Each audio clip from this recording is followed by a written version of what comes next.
ఇప్పుడే ఎన్గోల్డ్ బయర్స్ కి కాల్ చేయండి. మీ తాకట్టు బంగారం కష్టాలకి గుడ్ బై చెప్పండి. హాయ్ నమస్తే, వెల్కమ్ టు ఎడ్రీమ్ మీడియా. నేను మీ రొద్దం శ్రీనివాస్. ఒక వీడియో దేశవ్యాప్తంగా తెగ వైరల్ అయిపోయింది.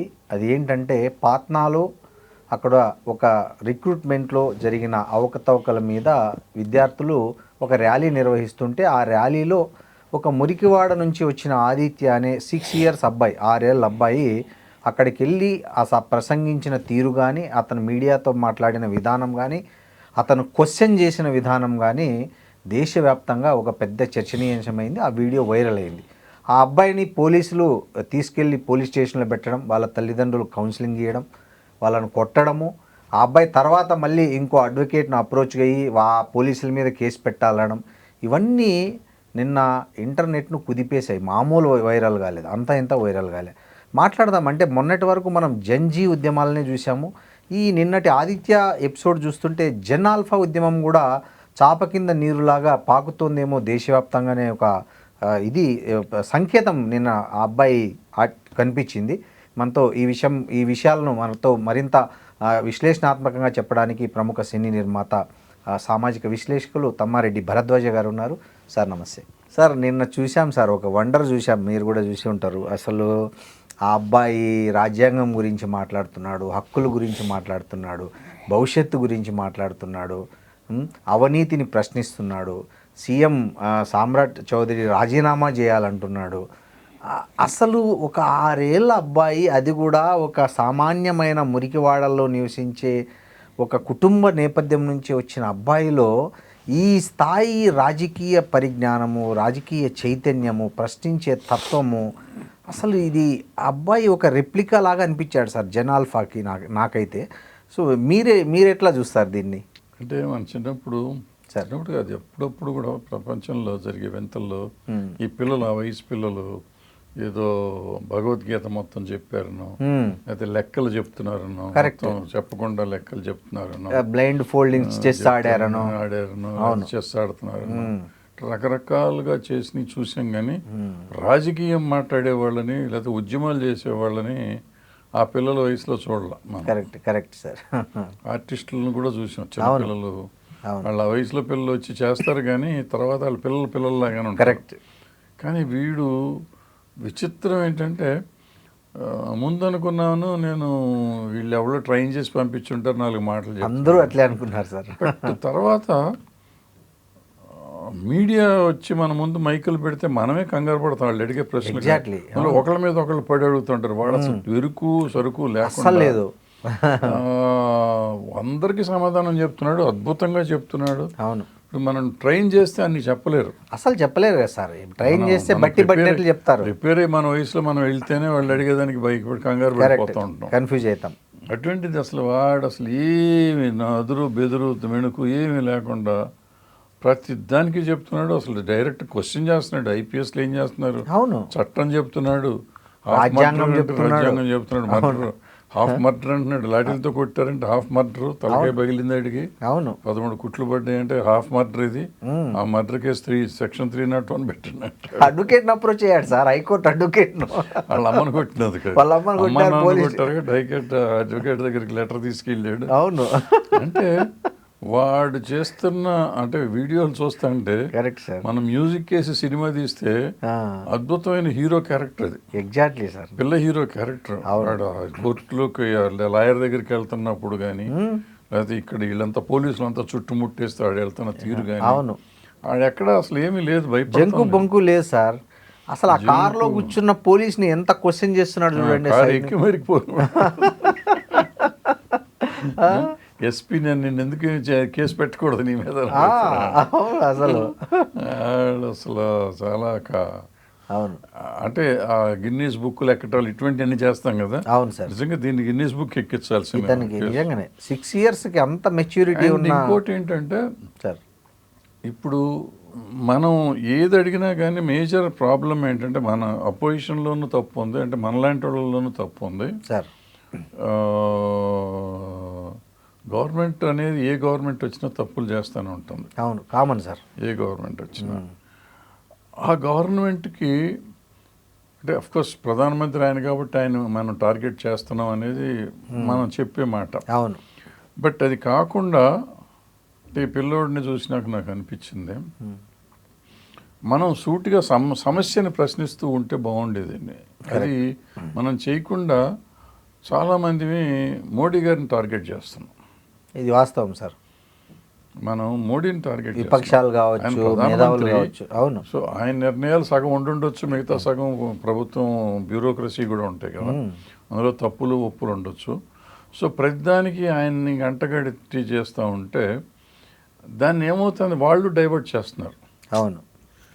వాళ్ళు ఏం చేస్తున్నారు, మోడీ అనే క్యారెక్టర్ని ఎప్పుడైతే మనం ఒక ప్రధానమంత్రిని కాకుండా ఒక మనిషిని మనం టార్గెట్ చేసాము, ఆ మనిషికి వ్యక్తి పూజను పెంచుకుంటూ వచ్చారు వాళ్ళు.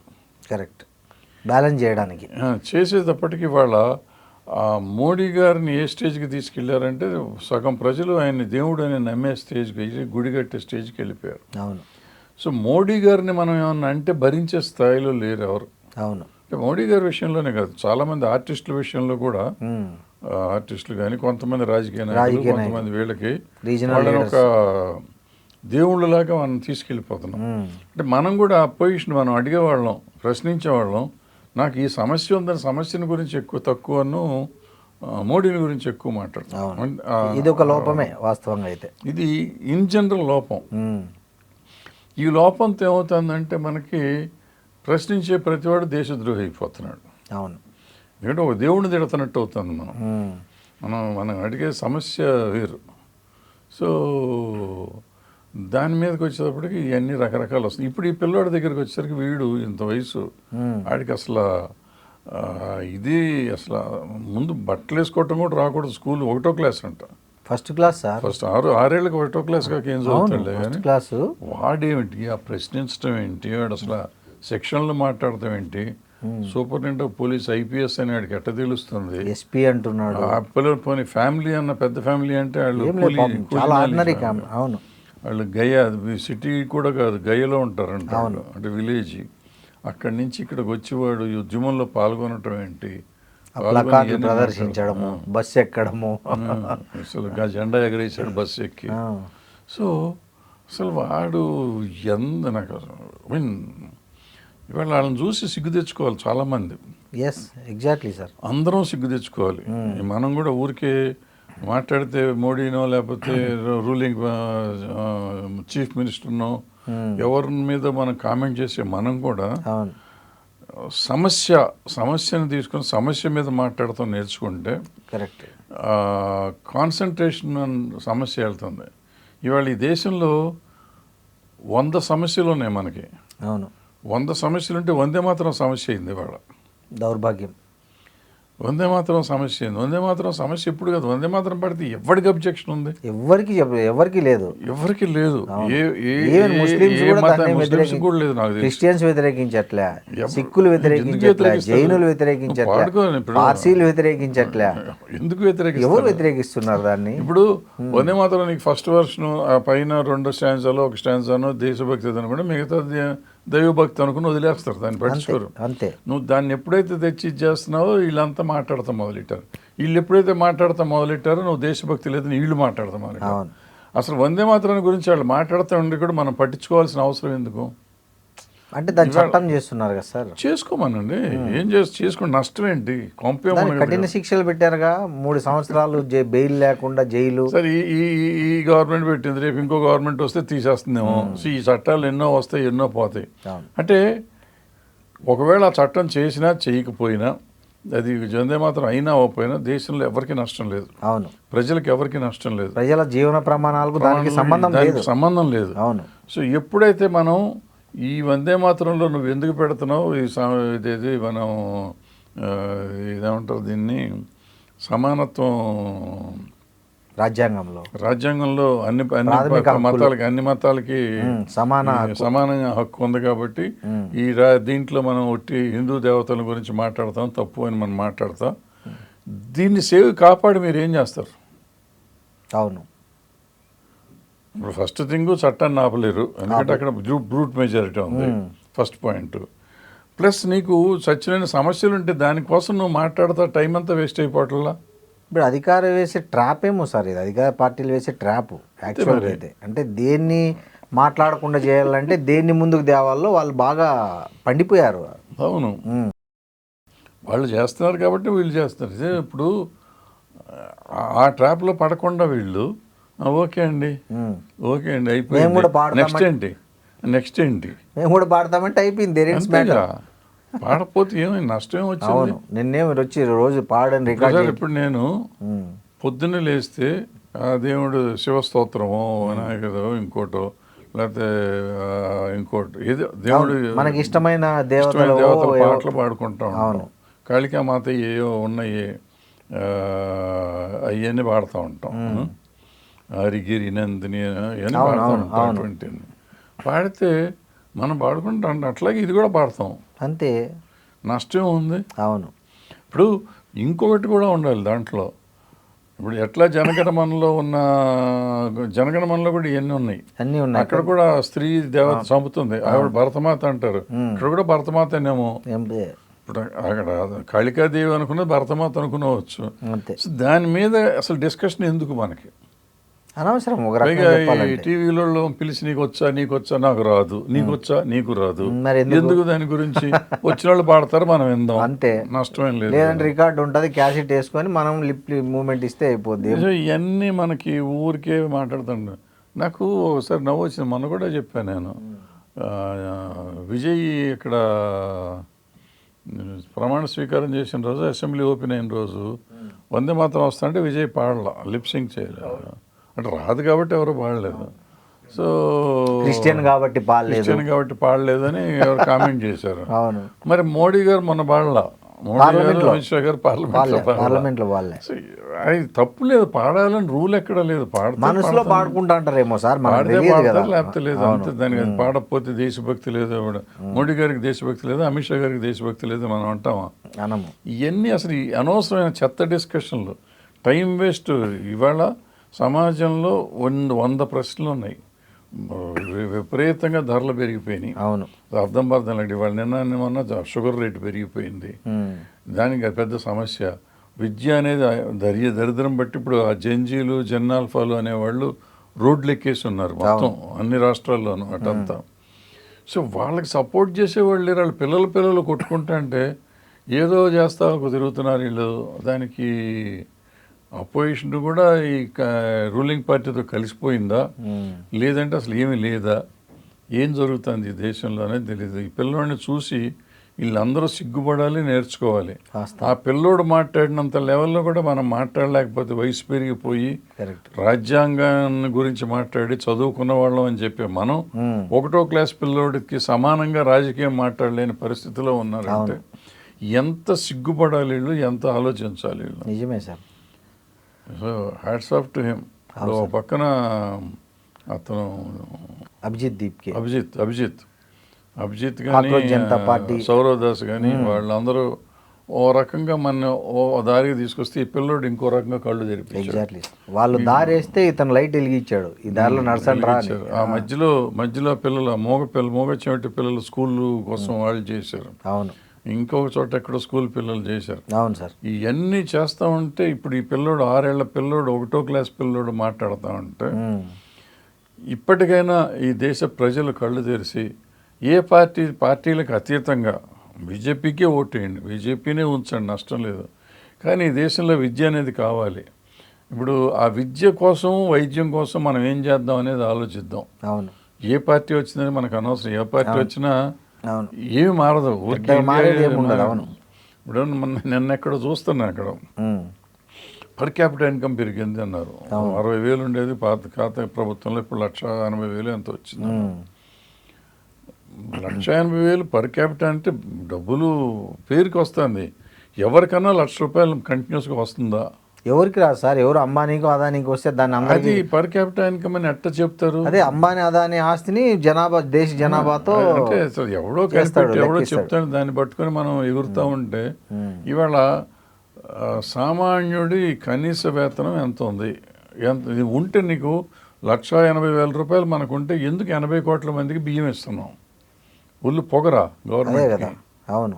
గవర్నమెంట్ ఎందుకు ఇస్తుంది? ఓ ఎందుకని పక్కన నువ్వు జీడిపి వచ్చింది, పర్ క్యాపిటల్ ఇన్కమ్ మనకి 1,80,000 ఉందంటున్నావు. ఓ పక్కన 80 కోట్ల మంది రేషన్ బిలో పవర్టీ లైన్ ఉన్నారు, వాళ్ళకి రేషన్ ఇస్తున్నాను అంటున్నావు. ఏది నిజం? ఇది నిజమా ఇది నిజమా? ఒకవేళ 1,80,000 మనకు ఉండుంటే అది ఇస్తున్నామంటే అది మోసం. ఆ డబ్బులు వేస్ట్ చేస్తున్నాం. అవును. లేకపోతే అది లేకపోతే ఇప్పుడు ఇక్కడ నుంచి ఎలా చేయొచ్చు, వీళ్ళని ఎలా బయటకు తీసుకురావచ్చు అనేది ఆలోచిద్దాం. ఈ రెండు లేకుండా ఏది దీనికి ఇది చేసి ఇది దేశం 5వ స్థానం 3వ స్థానం అని ఇది చెప్పి ఇక్కడ మాత్రం సబ్సిడీలు ఇచ్చుకుంటాం మనం చేసి దేశాన్ని కిందకి తీసుకెళ్తాం. సబ్సిడీలు ఇవ్వడం తప్ప ఒప్ప అని నేను మాట్లాడుతున్నాను. అసలు ఆ దేశం సబ్సిడీలు ఇచ్చే పరిస్థితికి ఎందుకు వస్తుంది? ఎందుకు మనం మార్చలేకపోతున్నాం? ఎందుకు వీళ్ళందరినీ ఎంపవర్ చేసి ఉద్యోగాలు చేసుకుని ఎవడు తిండాడు తినగలిగే స్థితికి ఎందుకు తీసుకెళ్ళలేకపోతున్నాం అనేది కదా మనం ఆలోచించాలి. ఈ మత మార్పిళ్ళు కానీ, ఈ రౌడీయిజం కానీ, నక్సలిజం కానీ, టెర్రరిజం కానీ, వాట్ ఎవర్. టెర్రరిజం మనం సపోర్ట్ చేయకూడదు సార్. ఎందుకు చేస్తాము? ఎందుకు చేయకూడదు? ఎట్టి పరిస్థితులను చేయకూడదు. ఈవెన్ నక్సలైట్లు కూడా చంపటాన్ని మనం సపోర్ట్ చేయం. బట్ వాళ్ళ ఆలోచన విధానం వేరు. వాళ్ళు దేశం కోసం మాట్లాడుతున్నారు, వేరు వాళ్ళ సిద్ధాంతం. సో దాన్ని మళ్ళీ దమాగి నక్సల్ అని, లేకపోతే ఇంకో అర్బన్ నక్సల్ అని, ఇంకోటి ఏదైనా కానీ ఎవ్రీబడి, ప్రతి మనిషి ఈ దేశాన్ని గురించి ఈ సమాజాన్ని గురించే మాట్లాడతారు, ఆలోచిస్తారు కూడా. దేశద్రోహి అయిన వాళ్ళు ఉంటారు, ఎవరో 1%, 2%, 5% డెఫినెట్గా ఉంటారు. అన్ని మతాలు కులాల్లోనూ వాళ్ళు ఉన్నారు, అది ఒకటి చూసుకోవాలి. ఒక్క ముస్లిమ్సే ఉన్నారు అనేది బూత్ అది. అవును సార్. అన్ని మతాలు కులాలు సార్. మన హైదరాబాద్లో జరిగిన దాంట్లో హిందువులే కదా దాంట్లో పట్టుబడింది చివరికి కేసులో. వాళ్ళు శిక్ష పడలేదు, వాళ్ళ తర్వాత బయటపడ్డారు, అది వేరే విషయం. కానీ సో ఇవన్నీ ఇప్పుడు మనం వాళ్ళు ఎవరో అరెస్ట్ అవుతున్నారు, జైల్లో ఉంటున్నారు. ఈ బాబాలు గీబాలు సగం మంది బయట తిరుగుతున్నారు. Dera Baba best example. నేను కాకమన్నాడు బయటకు వచ్చి తిరుగుతున్నాడు. బయటకు వచ్చాడు. ఆయన కాన్వాయ్ చూసారా? ఏ ప్రధానికి కూడా లేదు అంత కాన్వాయ్. ఏది జైలు నుంచి వచ్చి రేప్ కేసు ఉన్నవాడు బయటకు వచ్చి కాన్వాయ్లో తిరుగుతున్నాడు అండి. అతనికి మళ్ళీ బీజేపీ వాళ్ళు పూలదండలు వేసి లోకల్ బీజేపీ వాళ్ళు ఆహ్వానించారు. సరే ఇదే ఎందుకు చేస్తున్నారు వాళ్ళంటే వీళ్ళు ఒక పక్కన మనం ఏ సమస్య ఉందో సమస్య మీద మాట్లాడతాం మానేసాం మనం. అవన్నీ సమస్యలు కాదు, దండం పెట్టుకుని మనకేంటి పోయింది అంటే మనం దేన్ని ఎంకరేజ్ చేస్తున్నాం? మానసికంగా ఏ సంస్కృతిని? అంటే నైతికంగా తప్పు సార్. అవును. ఒక దుర్మార్గుడిని, ఒక రేప్ చేసిన వాడిని అంతకుముందు కూడా ఆ అమ్మాయిని బిల్కిస్ బాను చేసిన వాడిని కూడా సన్మానం చేసి ఇడిచి బెయిల్ మీద వస్తే చేశారు. సో ఇటువంటి వాళ్ళందరినీ చేస్తున్నారు, నైతికంగా తప్పు. గౌరీ లంకేష్ చంపిన ఆయనకి టికెట్ ఇచ్చారు, మొన్న గెలిచాడు ఆయన బెంగళూరులో కౌన్సిలర్ గా. అదే. సో ఇటువంటివన్నీ జరుగుతూనే ఉన్నాయి, జరగట్లేదు అంటలేదు నేను. వాటిని మనం వదిలిపెట్టకూడదు, చెప్పాలి కానీ దానికోసం పట్టుకుని వేరే వదిలిపెట్టకూడదు. వేరే సమస్యలు ఉన్నాయి వాళ్ళ. నైతికంగా తప్పు సరే మీరు చెప్పినవి. అవును. నైతిక తప్పును మాత్రమే మనం హైలైట్ చేసుకుంటూ కూర్చుంటే మనం ఎవరిని అడ్రస్ చేస్తున్నాం? ఓన్లీ బీజేపీ కార్యకర్తలను అడ్రస్ చేస్తున్నాం అంతే. ప్రజలను అడ్రస్ చేయట్లేదు. ప్రజలకు దీనివల్ల వచ్చే నష్టమేం లేదు. అవును. సరే ఇప్పుడు వాడు ఆ బిల్కిస్ బాను చంపిన వాళ్ళకి దండేసుకుంటే వీళ్ళకేం లేదు, నైతికంగా వాళ్ళు చేసే తప్పు అని చెప్పండి, తప్పులేదు. వీడికి డేరా బాబా వస్తే కార్లు కాన్వాయ్ వస్తే వాళ్ళు సన్మానం చేస్తే నైతికంగా తప్పు. అవును. అట్లాగే గౌరీ లంకేష్ని చంపిన వాళ్ళకి టికెట్ ఇవ్వటం అనేది ఆ పార్టీ చేసిన బ్లండరు తప్పే. దాన్ని మనం ఖండించి వదిలేద్దాం. అయితే ఇండిపెండెంట్ గా నిలబెట్టారులే తెలివిగా ఇక్కడ అతన్ని పార్టీ టికెట్ మీద. గెలిచాడు కదా మరి, గెలిచాడంటే సపోర్ట్ చేసినట్టే. సో దీని మీద ఏంటంటే సార్ మనం వీటిని హైలైట్ చేయటం ఎప్పుడైతే మొదలెడుతున్నామో ఈ సమస్యలన్నీ పోతున్నాయి. సరే ఇప్పుడు కాంగ్రెస్ గవర్నమెంట్ అన్నేళ్ళు ఉంది, మధ్యలో వేరే గవర్నమెంట్లు వచ్చినాయి, ఇప్పుడు రన్నింగ్ గవర్నమెంట్లు ఉన్నాయి. ఈ 30 ఏళ్ల నుంచి రకరకాల గవర్నమెంట్లు. కాంగ్రెస్ అంత స్ట్రాంగ్గా లేదు, అంతకుముందు 10 years. సో చాలా రీజనల్ పార్టీస్ వచ్చినాయి. ఇవాళ కాంగ్రెస్ జనతా పార్టీ చెప్తున్న స్కూల్స్ పొజిషన్ ఎందుకు వాళ్ళు ఇట్లా ఉంది? మరి వాళ్ళు ఈ 12 ఏళ్ల నుంచి ఈ గవర్నమెంట్ వచ్చి వీళ్ళు ఉన్నారు. అంతకుముందు 10 ఏళ్ళు కూడా రీజనల్ పార్టీస్ ఉన్నాయి. ఒక్క కాంగ్రెస్ కాదు, 25 ఏళ్ళు అంతకు ముందు జరిగినప్పుడు వాళ్ళు చేశారో లేదంటే స్కూళ్ళన్నా కట్టి చచ్చారు వాళ్ళు. కరెక్ట్ సార్, డేటా ఉంది కదా, వాళ్ళు స్కూళ్ళు కట్టి చచ్చారు వాళ్ళు, ఏదో చచ్చారు. ఇప్పుడు దాన్ని మనం కాపాడుకోవాల్సిన బాధ్యత మనకుంది కదా, మూసుకుంటూ పోయే పరిస్థితి ఎందుకు వస్తున్నాం? సో ఈ ఎక్కడ తప్పు అంటే మనలో ఉంది. ఇప్పుడు దీన్ని ఎందుకు ఇన్ని రోజులు ఎవరు హైలైట్ చేయలేదు? ఎవరో ముగ్గురు కుర్రాళ్ళు 30 ఏళ్ళ కుర్రాళ్ళు ముగ్గురు వచ్చి చెప్పాల్సిన పరిస్థితి వచ్చింది ఈ దేశానికి. అట్లే ఉంది. ఇన్ని ఎలక్షన్లు జరుగుతున్నాయి, మనం అంతసేపు మోడీనో అమిత్ షానో తిట్టుకుంటూ తిరుగుతున్నాం తప్ప మనం ఈ స్కూల్స్ గురించి ఎందుకు మాట్లాడలాం, లేకపోతే ఈ వైద్య వృత్తిని గురించి ఎందుకు, హాస్పిటల్స్ గురించి మాట్లాడతలా, మెడికల్ కాలేజీల గురించి ఎందుకు మాట్లాడతలా.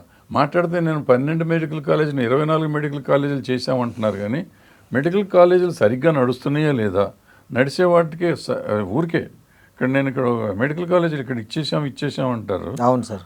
నాకు తెలిసిన కాలేజ్, చాలా చూసిన కాలేజీలు వీళ్ళు ఇన్స్పెక్షన్కి వస్తారు, మెడికల్ వాళ్ళు ఎవరో ఉంటారు కదా సార్ డిపార్ట్మెంట్. అవును సార్. సంవత్సరానికి వస్తారు sir, medical council of India నుంచి వస్తారు. వచ్చినప్పుడు వీళ్ళు ఏం చేస్తారంటే ఆ స్టూడెంట్స్తోనే ఎన్ని క్లీనింగ్ చేయించి, కాబోయే డాక్టర్తో క్లీనింగ్ చేయించి వాళ్ళ పేరెంట్స్నే పేషెంట్లాగా తీసుకొచ్చి కూర్చోబెట్టమని, లేదంటే అద్దెకి తీసుకొచ్చిన వాళ్ళని కూర్చోబెట్టమని, కొంతమందిని ఆ 3 రోజులకి హైర్ చేసి ప్రొఫెసర్ని వాళ్ళని తీసుకొచ్చి చదువు చెప్పే వాళ్ళని కూడా అద్దెకి తెచ్చుకొని, పేషెంట్లను అద్దెకి తెచ్చుకొని, డాక్టర్లను అద్దెకి తెచ్చుకొని నడిపిస్తామంటే వీళ్ళు సర్టిఫికేట్ ఇచ్చారు. ఇది మెడికల్ కౌన్సిల్ వాళ్ళకి కూడా తెలుసు, వాళ్ళకి తెలుసు, మనకే తెలుసు, ఇలా జరుగుతుందని అందరికీ తెలుసు, ఈవెన్ చదువుకునే విద్యార్థులకు కూడా తెలుసు. Correct sir. తెలిసినా ఎవరు నోరెత్తి మాట్లాడలేదు. ఆ మధ్యకాలంలో ఒక ఛానల్లో ఇవన్నీ చేస్తే వెంటనే వాళ్ళు నోరు మూసారు, డబ్బులు ఇవ్వగానే ఛానల్ నోరు మూసేసింది. ఆ ఛానలే కదా, చాలా ఛానళ్ళు అటువంటి జరిగింది. సో వీటి మీద మనం ప్రజలు ఎందుకు తిరగబడతలేదు? ప్రజలు మాట్లాడాల్సింది పార్టీ కాదు. అవును, ప్రజలు మాట్లాడాలి. ప్రజలు కాంగ్రెస్ కాదు, మోడీ కాదు, రాహుల్ గాంధీ కాదు, రాజీవ్ గాంధీ కాదు, ఎవడు కాదు, ఇది ప్రజలు. సమస్య మనది. ఈ పిల్లోడు ఏమన్నాడు, రేపు నేను చదువుకుని బయటకు వెళ్తే రేపు పెద్ద నాకు ఇది సమస్య కాదా? ఎంత దూరదృష్టి చూడండి. వాడు 1వ క్లాస్ పిల్లోడు ఎంత పెద్ద మాట మాట్లాడుతున్నాడు, చాలా పెద్ద మాట. అది మనం మర్చిపోయి మనం ఏంటో మోడీని తిడతాం. ఆ మోడీ ఓకే, ఆయనకు మతం ఉంది, ఉంటే నీకేం నష్టం? నాకేం నష్టం లేదు. ఇవాళ నాకు పంచదార ధర పెరిగినందుకు నష్టం, కరెక్ట్ సార్. నాకు పెట్రోల్ ధర పెరిగినందుకు నష్టం ఉంది, నాకు ఇది చదువు లేదు, నా పిల్లలకి నష్టం ఉంది, చదువు కొనుక్కోవాల్సి వస్తుంది, నాకు నష్టం ఉంది, వైద్యం లేదు, నష్టం ఉంది, వైద్యం దొరకట్లేదు, నష్టం ఉంది, వైద్యం కాస్ట్లీ అయిపోయింది, నష్టం ఉంది. నిన్న నాకు ఒక పేషెంట్ ఉన్నాడండి, హాస్పిటల్కి తీసుకెళ్ళి జాయిన్ చేసాం. ఓకే, వాళ్ళు టెస్టులు చేస్తారో తెలియదు, అతనికి ఇన్సూరెన్స్ ఎంత ఉందన్నారు, 25 లక్షలు. ఇది చాలదేమో, ఎక్స్ట్రా డబ్బులు ఎత్తుక్కోండి అని చెప్పారు డాక్టర్. బా, ఏం జబ్బు సార్ అంతకి? Just pneumonia. అంటే 25 lakhs సరిపోదన్నారంటే, అంటే ఇప్పుడు ట్రీట్మెంట్ ఎంతైనా చేయొచ్చు కదండి. అవును. ఎప్పుడైతే ప్రైవేటైజ్ అయిపోయిందో, అవును సార్, ప్రైవేటైజ్ అయినాక వాళ్ళ ఇష్టం. కరెక్ట్. వాళ్ళు ఏం చెప్తారో తెలియదు. ఇప్పుడు చాలా సినిమాల్లో చూస్తున్నాం, బయట కూడా వింటున్నాం, చూస్తున్నాం, కేసులు కూడా పెడుతున్నారు. చచ్చిపోయినాక కూడా వెంటిలేటర్ పెట్టి డబ్బులు తీసుకుంటున్నారు హాస్పిటల్స్. చాలా నిన్న మొన్న 2-3 ఇవన్నీ ఎందుకు జరుగుతున్నాయి? ప్రైవేటైజేషన్ వచ్చినాక జరుగుతున్నాయి. ప్రైవేటైజేషన్ చేసినాక ఏం చేస్తారు, అద్భుతమైన ఫెసిలిటీస్ ఇస్తున్నాం అని చెప్తున్నారు, నిజమైన ఫెసిలిటీస్ వచ్చినాయి, మరి వాళ్ళు మెయింటెనెన్స్ కావాలి కదా. వాళ్ళ మెయింటెనెన్స్ కోసం వాళ్ళు రకరకాలుగా చేసుకుంటూ ఇవి కూడా చేస్తున్నారు, కొన్ని తప్పులు చేస్తున్నారు. అవును. సో ఈ అన్నిటినీ రెక్టిఫై చేసుకునాల్సిన మెకానిజం కోసం మనం అందరం పోరాడాలి. మనం ఏం చేస్తున్నాం, మీ మెకానిజం కోసం పోరాడతల్లా, మోడీ అమిత్ షా మీద పోరాడుతున్నాం. Correct sir. మన కాన్సన్ట్రేషను సమస్యల మీద ఉండాలి, మోడీ అమిత్ షా మీదకి వెళ్తున్నాం. సో ఎప్పుడైతే మనలో ఒక మనుషుల్ని, వ్యక్తుల్ని మీదకి వెళ్తున్నామో అప్పుడు సమస్యలన్నీ పక్కకి వెళ్ళిపోతున్నాయి. అది పిల్లోడు వాళ్ళు చెప్పాడు, వాడి భవిష్యత్తు వాడు 1వ క్లాస్ వాడు. కరెక్ట్. వాడు చదువుకుని వాడికి ఉద్యోగం వచ్చే పరిస్థితి రావడానికి ఇంకో 25 ఏళ్ళు పడుతుంది ఈజీగా. 25 years తర్వాత వాడికి కావాల్సింది ఏంటి, నాకేం కావాలో వాడు చెప్తా అంటే, మనం రాజకీయ నాయకులు అని, దేశాన్ని ఉద్ధరించే వాళ్ళం అని, లేకపోతే మనలాంటి వాళ్ళని టీవీల్లో కూర్చుని మనం పెద్ద పెద్ద మాటలు మాట్లాడుతున్నామే, ఈ దేశ భవిష్యత్తుని గురించి మనం మాట్లాడలేకపోతున్నామే, మనం మోడీని అమిత్ షాని గురించి మాట్లాడుతున్నామే, మనకంటే దరిద్రం ఏమన్నా ఉందా? ఏం లేదు సార్. నిజంగా ఆలోచిస్తే మనది అసలు కరెక్ట్ అప్రోచే కాదు. అంటే విపక్షాలది కావచ్చు, ఎవరైనా కావచ్చు సార్. మనమే అనుకుంటున్నాం విపక్షాలు ఎందుకంటే దరిద్రమే. అవును సార్, వాస్తవం. నిజమే. మనం మాట్లాడడం వరకే పరిమితం అవుతున్నాం. ఆడు చూడు, ఇంట్లో నుంచి వచ్చి ధర్నా చేసి, ధర్నాలో కూర్చొని ర్యాలీలు పోయి పోలీసులు పట్టుకెళ్తే అక్కడ కూడా వాడి నిర్భయంగా కళ్ళ ముందు వాళ్ళ మదర్ని ఫాదర్ని కొడుతుంటే వాడు మళ్ళీ దాన్ని మర్నాడు కోర్టుకి వెళ్ళి హైకోర్టు అడ్వకేట్ దగ్గరికి వెళ్ళి పిటిషన్ ఫైల్ చేసి. సో ఎంత ఫైటింగ్ స్పిరిట్ ఉంది చూడండి. అసలు ఒక రిపోర్టర్ వాళ్ళ ఇంటికి వెళ్తే నువ్వు ఇవన్నీ ఎట్లా మాట్లాడుతున్నావు అంటే నేను అంబేద్కర్ గారు రాజ్యాంగం చదువుకున్నా అని చెప్తున్నాడు సార్ వాడు. ఆ రాజ్యాంగం ఎలా చూపి అన్నాడు ఆ రిపోర్టర్. చూపించాడు పుస్తకం, రాజ్యాంగం పుస్తకం చూపించాడు. దీంట్లో ఏం చదివినావు నువ్వు అన్నాడు. 80 పేజీలు చదివాను నేను ఇప్పటి వరకు, ఆ 80 పేజీల్లో నాకు తెలిసింది మాట్లాడుతున్నాను అని చెప్పాడు వాడు. అంటే ఆడికి డౌట్ వచ్చింది రిపోర్టర్కి. ఆడు లైవ్ పెట్టి ఇట్లా ఏది నా ముందు చదువు అని బుక్ ఓపెన్ చేపిస్తే బుక్ ఓపెన్ చేసి చదివాడు. అబ్బాయి చదివాడు, లిటరల్గా చదివాడు. ఆ రాజ్యాంగం బుక్ ఓపెన్ చేసి ఇంగ్లీష్ హిందీ చదివాడు. హిందీ రాజ్యాంగం ఉంది నిజంగానే అబ్బాయి దగ్గర. అబ్బాయి ఇట్లా ఓపెన్ చేసి రిపోర్టర్ ముందు కెమెరా ముందు చదివాడు. ప్రాథమిక హక్కులు ఇవేందని చదివాడు దాంట్లో. అంటే ఎంతో మనం సోఫిస్టికేటెడ్గా అనుకుంటున్న స్కూళ్ళల్లో చదివే వాళ్ళు కానీ అంతా వాళ్ళందరిలో లేని స్పృహ ఒక నార్మల్ ఒక పేద అదే చూసారా, అదేదో చెప్తారు చూడండి, అదే అడవిలో నుంచి ఉదయిస్తుంది అచ్చమైన ఉద్యమం అన్నట్లు ఇప్పుడు ఇట్లాంటి వాళ్ళ వల్లనే నిజంగానే ఒక హోప్ వచ్చింది సార్ దేశానికి. వాస్తవంగా ఆ అబ్బాయి ధైర్యము, అసలు తెగువ, సాహసము, విజ్ఞానము అవన్నిటికీ మనం నిజంగా హ్యాట్సాప్ చెప్పాలి సార్ వాస్తవంగా. గ్రేట్. జెన్ ఆల్ఫా వాళ్ళకి గ్రేట్. ఆదిత్య ఒక టార్చ్ బేరర్ జెన్ ఆల్ఫాకి అబ్బాయి వాస్తవంగా. Whistle blower. అవును, అసలు చూసారా దేశవ్యాప్తంగా దాన్ని చర్చలోకి తెచ్చాడు అబ్బాయి. పోలీసులు అతన్ని పోలీస్ స్టేషన్ తీసుకెళ్ళి అరెస్టే చేశారు, కానీ సోషల్ మీడియాలో వచ్చిన వ్యతిరేకత అవన్నీ చూసి భయపడి మళ్ళీ లేదు కౌన్సిలింగ్ ఇచ్చి పంపిస్తాం. కౌన్సిలింగ్ ఇచ్చిన వాళ్ళు ఊరికి వదిలిపెట్టాలి కదా. ఆ అబ్బాయి వాళ్ళ అమ్మకి ఇక్కడ కొట్టారని గాయం చూపిస్తున్నాడు, చెంప మీద కొట్టాడు, ఎర్రగా అయినది అది చూపిస్తున్నాడు, క్లోజప్లో తీయండి అంటున్నాడు.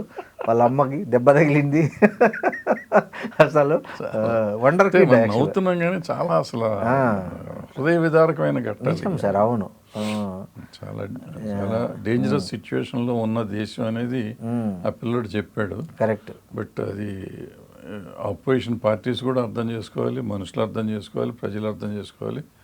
ఆ తెలుసుకున్న అర్థమైందే మనకు దేశద్రోహులు అని చెప్పబడుతున్న cockroach Janata party. Correct sir, అవును వాస్తవం. సో ఏ పొలిటికల్ పార్టీతోనే అఫిలియేషన్ లేకుండా వాళ్ళు ఒక ఉద్యమంలాగా చేసుకొస్తున్నారు. వాళ్ళ ఇన్స్పిరేషన్తో ఈ పిల్లలు లాంటి వాళ్ళు తయారయ్యారు. వాస్తవం. జన్ ఆల్ఫా వాళ్ళు తయారయ్యారు. అందులో ఈ 1వ క్లాస్ పిల్లడు అసలు ముందు అర్థంగా అట్లా డైజెస్ట్ చేసుకోలేకపోతున్నాం. అవును సార్. చైల్డ్ ప్రాడజీస్ మీరు అన్నట్లు చైల్డ్ ప్రాడజీస్ని చాలా బాల మేధావులు చాలా మందిని చూసాం, కానీ ఇట్లాంటి మీరు అన్నట్లు పొలిటికల్గా అయితే నేను ఇప్పటి వరకు నాకు తెలిసి ప్రపంచంలోనే చూసాను.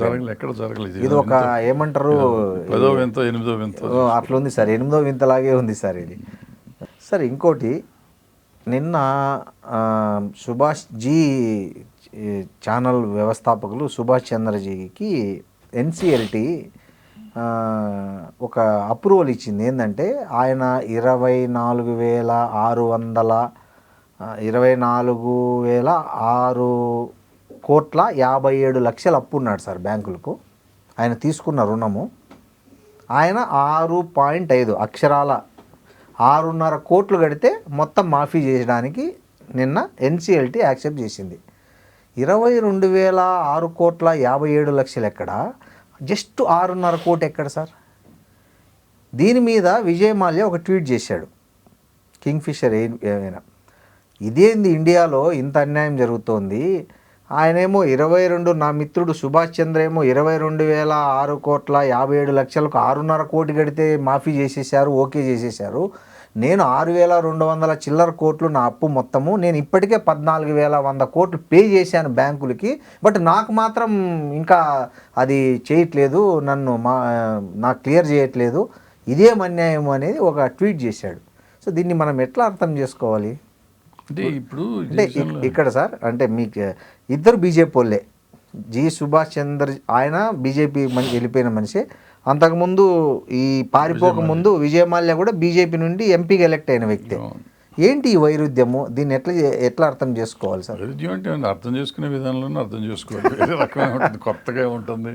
నాకు ఇష్టమైతే ఒకటి, ఇష్టం లేకపోతే ఒకటి, అంతే కదా. విత్ ఇన్ బీజేపీలోనే అంతే కదా. బీజేపీలో అంటే ఏదో ఉండి ఉంటుంది అక్కడ, ఏదో ఇతనికి వాళ్ళకి ఈక్వేషన్స్ కుదిరుండవు. ఏదో ఇంటర్నల్గా ఏవో ఉండింటాయి. అంటే ఇప్పుడు సంవత్సరం తిరిగేసరికి ఇప్పుడు ఈ 12 సంవత్సరాల్లో నాకు తెలిసి 12 లక్షలు 20 లక్షలు కోట్లు మాఫీలు ఉన్నాయి ఈ అప్పుల వాళ్ళందరూ. అవును సార్, వాస్తవం. సో దాంట్లో ఆ అకౌంట్లో ఈయనకి వచ్చింది. ఆయన ఏంటంటే ఆయన ముందు సెటిల్మెంట్ చేసుకోకుండా వెళ్ళిపోయాడు. అంటే వీళ్ళతో చేసుకోవాల్సింది ఫస్ట్, బ్యాంకుల కంటే ముందు డిఫరెన్స్ ఉంది దాంట్లో, ఆ కేసుకి ఈ కేసుకి. అతను వెళ్ళిపోయినాక ఈ గొడవ బయటకు వచ్చింది. అవును. యాక్చువల్గా ఊళ్ళో ఉన్నప్పుడు సెటిల్ చేసుకుని ఉంటే పోయేది. ఇతను ఇక్కడే ఉండి ఏదో చేసుకోవాల్సినవి చేసుకుని కింద మీద పెట్టి ఫైనల్గా దానికి సెటిల్మెంట్ చేసుకున్నాడు.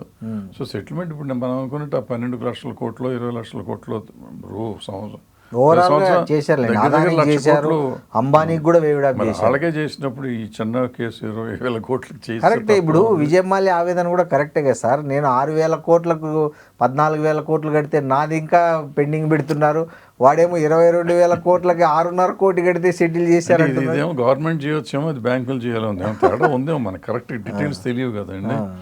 ఇప్పుడు ఆయన బ్యాంకులకు కట్టాలి, 6 బ్యాంకులు 5 బ్యాంకులకు కట్టాలి.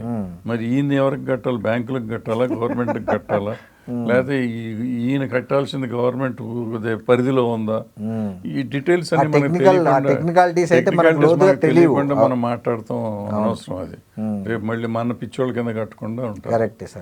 సో డబ్బున్న వాళ్ళు ఏమైనా చేస్తారు. రేపు పొద్దున ఆయన వచ్చి పార్టీలో చేరి మళ్ళీ ఆయన ఎంపీటీ సీట్ తీసుకుని సెటిల్మెంట్ అయినా మనం ఆశ్చర్యపోవాలి.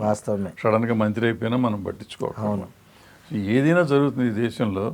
కాబట్టి ఈ డబ్బున్నోళ్ళ ట్వీట్లను పట్టుకుని మనం మాట్లాడుకోవటం మన టైం వేస్ట్, మన పిచ్చోళ్ళం అవుతాం. మనకి ఎందుకు వచ్చింది? కరెక్ట్. Thank you sir.